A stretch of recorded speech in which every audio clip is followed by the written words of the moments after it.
That scumbag brother of mine spent 105 million telling me to go on a blind date with a rich lady for him. He told me to pretend, to be him and be obedient and listen to the rich lady, completely to win her over.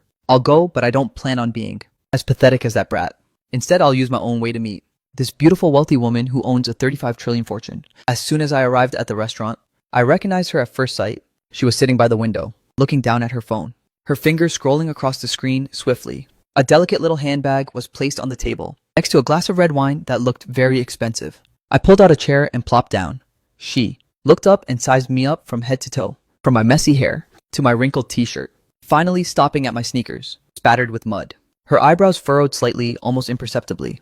"Are you Jibata?" Her voice was a bit cold, like an ice cube dropping into a glass. I nodded without saying anything. The waiter stepped forward and handed me a menu thicker than a brick. I opened it to take a look. I knew all the words on it, but when put together, I had no idea what kind of dishes they were. However, I could see the prices at the end quite clearly. The cheapest soup was over 1 million. I slammed the menu shut with a thud. "Give me a bowl of pulled noodles, the 21,000 kind." The waiter was stunned, the professional smile on his face frozen like a piece of plastic. Bai Ningbing sitting opposite me was also dazed. She looked at me, and for the first time her eyes showed a hint of genuine emotion. Not disgust, but confusion. "Sir, we don't have pulled noodles here." The waiter's voice was a bit impatient. "Fine then. Give me a glass of plain water, make it hot." After saying that, I looked at Bai Ningbing and grinned. "Ms. Bai, you're a beautiful and kind soul, so this meal is on you, right? I'm a bit short on cash lately." The atmosphere suddenly fell into silence. Bai Ningbing looked at me, her beautiful eyes narrowing, like a cat preparing to hunt. I could feel my brother screaming in my head, "You're dead, you idiot! There goes the 105 million A."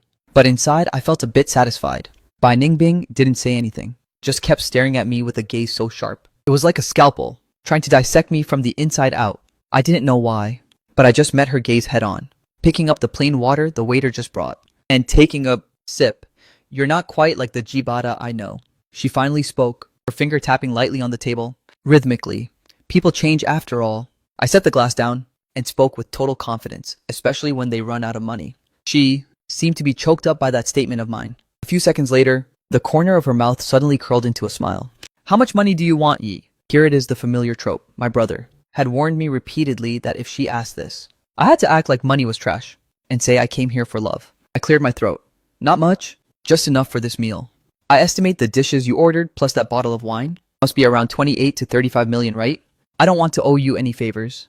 Bai Ningbing burst out laughing. "You're very interesting. I've seen people who wanted to drain my money, and I've seen those who pretend to be noble. But someone as thick-skinned as you, coming here to mooch, is definitely a first. Mooching isn't shameful." I picked up a napkin on the table to wipe my mouth. "What's shameful is having no money but still trying to act cool." She waved her hand, calling the waiter over. "Give him a medium rare steak. And while you're at it, open another bottle of Domaine de la Romane Conti." After speaking, she looked at me again. "Today's my treat, but I have one question." I gestured for her to go ahead. "Finally, who exactly are you?" She leaned forward slightly, that pleasant scent wafting over again. "Jibata isn't like you. He doesn't have those guts." My heart skipped a beat, exposed already. But I didn't let any of it show on my face. "I am Jibata. If you don't believe me, you can check my ID." She shook her head. "No need. No matter how well a person disguises themselves, their eyes don't know how to lie. In his eyes, there is only greed and flattery. But in your eyes," she paused, seemingly looking for the right word, "is the urge to finish eating and bolt." I couldn't help but laugh. "Don't mock me, miss. That's not very kind of you. I'm so hungry my stomach is sticking to my back here. Why wouldn't I want to eat quickly and get out?" The steak was served a very large piece, with the bone included. I picked up the knife and fork, clumsily cutting a small piece and putting it in my mouth. The taste was okay, just a bit bland. "Aren't you afraid I'll get angry?" She raised her wine glass, gently swirling, the red liquid inside, pissing me off. "Won't do you any favors." I swallowed the piece of beef, taking a sip of water. "I'm scared, but I can't let my stomach stay empty. Besides, what can you do to me? Find someone to beat me up, or make me disappear from this city?"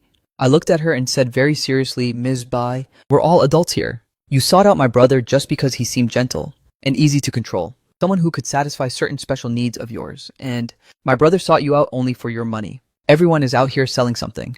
It's just that the products are different. Why pretend to be all innocent and pure?"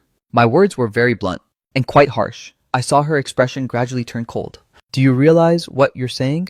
The trace of a smile was gone from her voice, leaving only a bone-chilling coldness. I knew. I continued cutting the steak, eating heartily. Everything I said is the truth, and the truth always hurts. Do you want to die? These words were practically hissed through her teeth. I put down my utensils and wiped my mouth. No. I looked her straight in the eye, emphasizing every word. I just want to live. To live properly without having to please anyone. The two of us just stared each other down, the air thick with the smell of gunpowder. I felt like my 175 million had completely vanished, and I might even get a beating for this. But strangely, I didn't feel panicked. At all, I was even a bit excited. A long time later, she suddenly picked up her phone and dialed a number. Investigate someone for me. Jibata, give me all his documents, including whether he has any brothers. Hanging up the phone, she raised her glass again and took a sip. Now let's play a game. Before my people figure out your background, you'd better come up with a good story to convince me why I shouldn't throw you out of this window. I followed her gaze out the window, falling from the 38th floor. There probably wouldn't even be an intact corpse left. I picked up my water glass and took another sip. Sure, let's talk then. If I tell a good story, can I take this steak to go? Bai Ningbing stared at me in a daze for 3 seconds, then burst out laughing again. This time she laughed even harder than before, almost to the point of tears. Bai Ningbing's phone rang very quickly. She answered, gave a brief acknowledgement, then hung up and looked at me. Ji Bachuang, twin brother of Jibada, an unemployed loafer who lives off odd jobs. Tell me, how much did he pay you to come here and risk your life for him? I stabbed the last piece of steak and popped it into my mouth. Only for 175 million. And you dare to talk to me like that? She raised an eyebrow, seemingly finding this number a bit ridiculous. Why wouldn't I? For love, Ms. Bai. Do you actually believe that? She said nothing more, only staring at me with that scrutinizing gaze. At that moment, there was a sudden commotion at the restaurant entrance. 2 men and a woman walked in. The man leading them wore a flashy, ridiculous white suit. His hair slicked back so shiny. It looked like a cow had just licked it. Ningbing, so you're here, he stepped forward intending to grab Bai Ningbing's hand, but she skillfully dodged him. His gaze fell on me, filled with undisguised hostility and contempt. This is my friend. Jibata, Bai Ningbing said flatly, but her eyes were fixed on me, seemingly wanting to see how I'd react. Friend, huh? I silently pondered that word. The woman next to the guy in the white suit was wearing heavy makeup and giggled. Ningbing, this friend of yours dresses so simply. Which street did you pick him up from, Hato? As soon as those words came out, all 3 of them burst out laughing. I wasn't angry at all, just felt it was a bit noisy. I picked up my glass of water, took a sip, and then looked at that woman with the heavy makeup. Your nose is crooked. The woman's laughter stopped instantly. She instinctively raised her hand to fix her nose. What nonsense are you talking about? Not nonsense at all. I'm looking at you very seriously right now. The implant in your bridge is a bit off. And your chin? Did you get that done too? The angle is a bit weird. I suggest you go get it fixed. Otherwise, when it rains, water might leak in. The heavy makeup woman's face immediately turned beet red. The man next to her also looked visibly upset. Only the guy in the white suit kept his composure, though his gaze had turned cold. You sure talk big, buddy. I wonder what high-end place you work at. On the sidewalk, I said honestly. My job is contemplating human life. Bai Ningbing couldn't help but burst out laughing. The guy in the white suit's face went completely stiff. Ningbing, where did you find this weirdo? His tone carried a hint of interrogation. Is this kind of person even worthy of sitting at the same table as you? Bai Ningbing gently swirled her wine glass and said nothing. She's throwing the problem back to me. I stood up, my stature being taller than the guy in the white suit by half a head. I looked down at his slick back hair and said, there's a fly on your head. He was stunned for a moment, where maybe I saw it wrong. I sat back down and picked up my water glass again. It could also be that your head is so shiny it's reflecting light. White suit immediately clenched his fist. You... He pointed at me so angry he was speechless. Young Master Chu, don't get worked up over this kind of person. The other man hurriedly mediated. He looked at me with eyes full of calculation. This brother looks like a fresh face. What big business are you in? To catch Ningbing's eye. You must certainly be no ordinary person. These words were clearly meant to flatter me, just to bring me down. If I had played along and bragged, I would have lost the upper hand immediately. I shook my head. It's no big business. I just help people resolve some issues to earn a bit of hard-earned money. Oh, resolving what? Chu Kai in the white suit started to get interested. He thought he had caught me in a lie. Tell us about it, so we can learn from you on how to please Ningbing. For example, going on a blind date on someone else's behalf.